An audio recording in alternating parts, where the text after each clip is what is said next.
বন্ধুরা, এই সেই খুনি যে কিনা দিনে দুপুরে তাজা একটি সর্প মেরে ফেললো। দেখুন,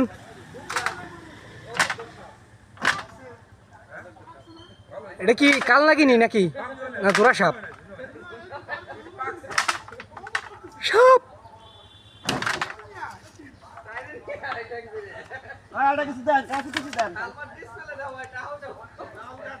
আমি তাজা মাইরে উঠে উঠেছিলাম, এই জন্য টিকিট কাটা বেরোছিলাম।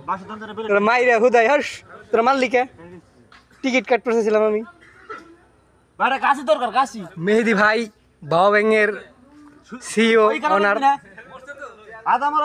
যে আনাম একখান সাপ বাইরে দূরে মাইরে ফেলাইলো।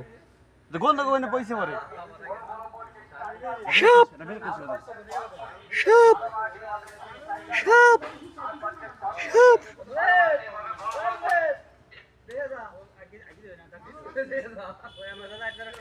অবশেষে সেই বিখ্যাত কুখ্যাত খুনি মনিরের দোকানের পিছনে